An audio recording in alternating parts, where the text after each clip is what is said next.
आमे सबुदिन क्लिक करू स्वाइप करू आउ शेयर भी करू किंतु केबे भाविछंती सेही स्क्रीन पछरे प्रकृतरे कौन हेउछि आमर गोटिए क्लिक केमिति सारा दुनियार सूचना आनी आम आगरे रखी दिए तेबे आजी आमे सेही डिजिटल जादू पछरे थिबा वास्तवता को खोजिबा इंटरनेट प्रकृतरे केमिति काम करे। हाँ से गोटिए क्लिक पछरे कौन अछि एमिथि देखिबाकू गले एहा खूब साधारण किंतु एहिठू ही आरंभ हुए गोटिए विश्वव्यापी यात्रा। तेबे चालंतु एही यात्रार आरंभरू शेष पर्यंत सांग होई जिबा। आमे सबुबेले शुणु क्लाउड विषय नुहे कि जेमिति कि सबु डाटा आकाशरे केउठी भासी बुलुछि किंतु सत कथा कौन जानती इंटरनेट आदौ अदृश्य नुहे एहा गोटिए विशाल भौतिक जिनिस समुद्र तले माटी तले बिछे होइथिबा लक्ष लक्ष किलोमीटर तारर एक जटिल जाल। हाँ आम यात्रार आरंभ ही सेही ताररू एही विश्वव्यापी भौतिक नेटवर्क ही हेउछि सबुकिछिर मूलद्वार जहा आम समस्तंकु परस्पर सह जोड़ी रखिछि।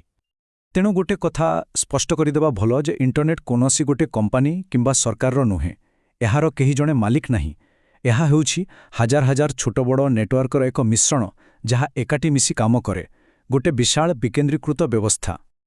अच्छा तेबे आम डाटा केमती यात्रा करे अधिकांश समय एई बड़ी भौतिक तार भितरे आउ एगुड़िक भितरु सबुठु इंटरेस्टिंग होउछि फाइबर ऑप्टिक केबुल। भाभी पारुचंती मनीष केश भली पतला काच तंतु आउ ता भितरे डाटा आलोकर गतिरे यात्रा करे एही केबुल गुड़िक ही समुद्र तल देई गोटिए महादेश को आउ गोटिए महादेश सह जोड़ी थाए। तेबे एही जो विशाल भौतिक नेटवर्क कथा आमे कहूछे टेक्निकल भाषारे ताकू ही कहा जाए वाइड एरिया नेटवर्क बा WAN आउ इंटरनेट हेउछि आपण कहि परिबे सबुठारु बड़ WAN।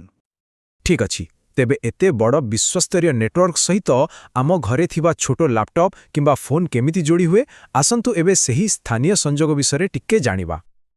आम डाटा पैकेट जेतेबेले घरु बाहरुछि तार प्रथम स्टॉप होउछि आम निजर लोकल एरिया नेटवर्क बा LAN। सरल भाषारे एहा हेउछि आम घरर निजस्व छोटो नेटवर्क जहा आम फोन लैपटॉप स्मार्ट टीवी ए सबको एकाठी जोड़ी थाए आउ आमे समस्ते एही LAN सह प्रतिदिन जोड़ी हेउ केतेबेले वाईफाई जरियारे जहा आमकु घर भितरे बुली बुली इंटरनेट व्यवहार करिबार सुविधा दिए आउ केतेबेले सेही इथरनेट केबुल लगेई जेतेबेले आमकु एक द्रुत आउ स्थिर कनेक्शन दरकार पड़े। किंतु सबुठु गुरुत्वपूर्ण कथा हैला आम घरर एही छोटो नेटवर्क बाहर दुनियार बड़ इंटरनेट सह कथा हुए केमिति सेठी आसे मॉडेम।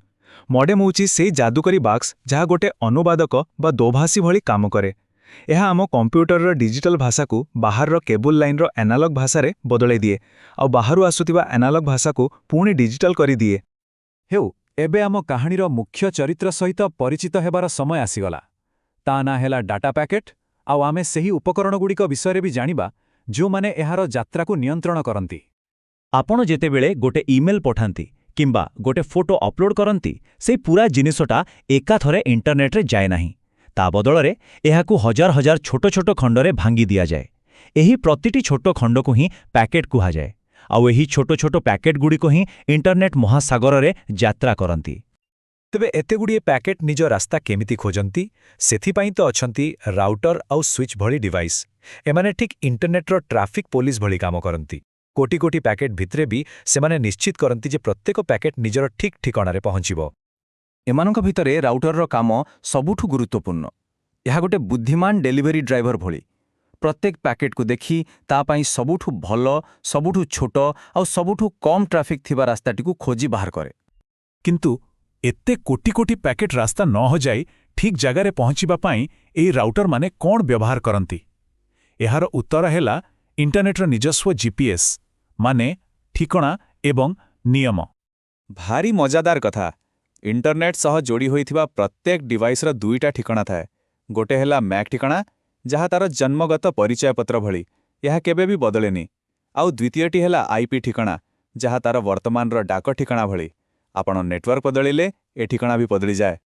अच्छा गोटे कथा भाबंतु तो जदि आमको फेसबुक किंबा गूगल पाई किछि लंबा लंबा नंबर मने रखिबाकू पड़ंता केमिति हुअंता पागल होई जानते नुहे कि सेथिपाई तो अछि डीएनएस माने डोमेन नेमिंग सिस्टम एहा ठीक इंटरनेट रो फोन बुक भली काम करे आमे जेतेबेले www.google.com टाइप करू डीएनएस ही सांगे सांगे ताकू मेशिन बुझी पारुथिबा आईपी ठिकणारे बदलाई दिए। ଇଣ୍ଟରନେଟ୍ ଯେତେବେଳେ ଆରମ୍ଭ ହେଲା ସେତେବେଳେ କେହି ଭାବିନଥିଲେ ଯେ ଏତେ ଡିଭାଇସ୍ ଏଥିରେ ଯୋଡ଼ି ହେବ। ତେଣୁ ପୁରୁଣା ଆଇପି ଠିକଣା ବ୍ୟବସ୍ଥା ମାନେ IPv4 ଗୋଟେ ଛୋଟ ପାଣି ବୋତଲ ଭଳି ଥିଲା, ଯାହା ଶୀଘ୍ର ଭର୍ତ୍ତି ହୋଇଗଲା। ତେଣୁ ଆମକୁ ଗୋଟେ ବଡ଼ ପାଣି ଟାଙ୍କିର ଦରକାର ପଡ଼ିଲା। ସେଇଟା ହିଁ ହେଲା IPv6, ଯାହା ଏତେ ବଡ଼ ଯେ ଏଥିରେ ଥିବା ଠିକଣା କେବେ ବି ସରିବନି। ଦେଖନ୍ତୁ, IPv4ରେ ମୋଟ ଉପରେ କେବଳ 4.3 ବିଲିୟନ ଠିକଣା ହିଁ ସମ୍ଭବ ଥିଲା। ଆଉ ଆଜି ଦୁନିଆରେ କେତେ ଶହ କୋଟି ଡିଭାଇସ୍ ଅଛି? ଏହି ଗୋଟିଏ ସଂଖ୍ୟା ହିଁ କହିଦେଉଛି ଯେ IPv6ର ଆବଶ୍ୟକତା କାହିଁକି ଥିଲା। ଆଉ ଏହି ପୁରା ପ୍ରକ୍ରିୟାକୁ ଏକାଠି ବାନ୍ଧି ରଖିଛି ଗୋଟିଏ ନିୟମାବଳୀ TCP/IP। ଏହାକୁ ଇଣ୍ଟରନେଟ୍ର ସମ୍ବିଧାନ ବି କହିପାରିବେ। ଏହାର IP ଭାଗଟି ପ୍ରତିଟି ପ୍ୟାକେଟ୍ ଉପରେ ଠିକଣା ଲେଖିବାର କାମ କରେ, ଆଉ TCP ଭାଗଟି ଜଣେ ଯତ୍ନଶୀଳ ପୋଷ୍ଟମ୍ୟାନ୍ ଭଳି। ସିଏ ଦେଖେ ଯେ ସବୁ ପ୍ୟାକେଟ୍ ଠିକ୍ ଭାବରେ, ଠିକ୍ କ୍ରମରେ ଆଉ କିଛି ନଷ୍ଟ ନ ହୋଇ ଠିକଣାରେ ପହଞ୍ଚିଲା କି ନାହିଁ।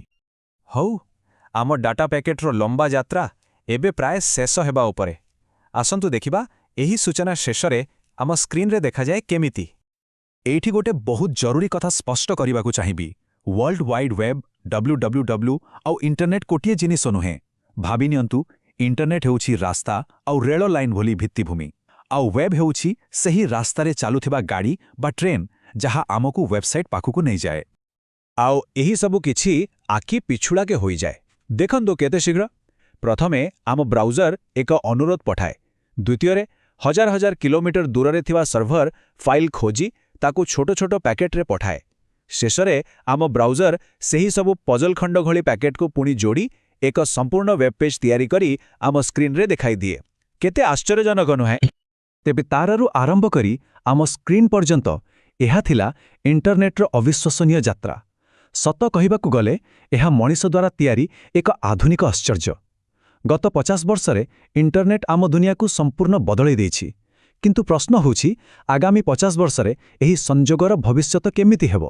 ଏହା ହିଁ ଆମ ସମସ୍ତଙ୍କ ପାଇଁ ଚିନ୍ତା କରିବାର ବିଷୟ।